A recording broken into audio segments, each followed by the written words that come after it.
Chandrababu Lokesh Davos పర్యటన పూర్తి విజయవంతమైందని Narasaraopet MLA Chedalavada Arvind బాబు అన్నారు. మొత్తం 6 లక్షల కోట్ల రూపాయల పెట్టుబడులు పెట్టడానికి ఒప్పందాలు జరిగాయన్నారు. రాష్ట్రానికి ప్రధాని మోదీ ఆశీస్సులు ఉండడం వల్లే పెట్టుబడులు వస్తున్నాయన్నారు.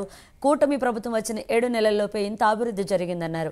ఇక రాబోయే జూన్ నెలలోపు రాష్ట్రంలో పాడైపోయిన రోడ్లను బాగు చేస్తామని తెలియజేశారు. యువ నాయకుడు అంకుటిత దీక్షతో లోకేష్ యువగళం పాదయాత్రని పూర్తి చేశారన్నారు. యువగళం పాదయాత్ర పూర్తయి 2 ఏళ్ల అయిన సందర్భంగా ధన్యవాదాలు తెలియజేశారు.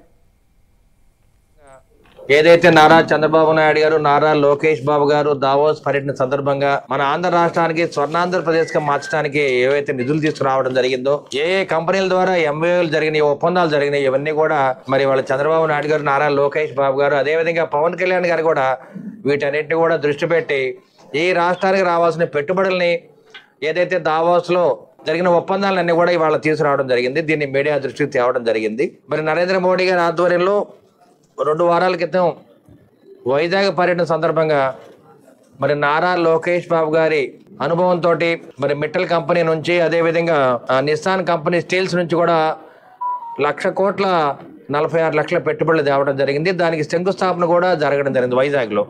అదే నరేంద్ర మోడీ గారి ఆధ్వర్యంలో ఆయన చేతుల మీదుగా మరి శంకుస్థాపనలు జరిగినాయి.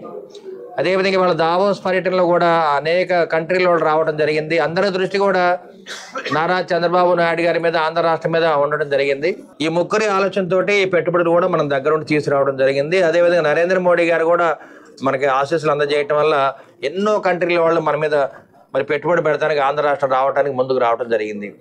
అదేవిధంగా విశాఖ స్టీల్ ఫ్యాక్టరీని మనం కాపాడుకోవడానికి సెంట్రల్ గవర్నమెంట్, నరేంద్ర మోడీ గారు మళ్ళీ మొన్న పర్యటనప్పుడు దాదాపు 15,000 కోట్ల రూపాయలు మనకు మంజూరు చేయడం జరిగింది. దాంట్లో 3,000 కోట్ల రూపాయలు ఆల్రెడీ బ్యాంకు ఈఎంఐ కడతాను కూడా రిలీజ్ చేయడం జరిగింది.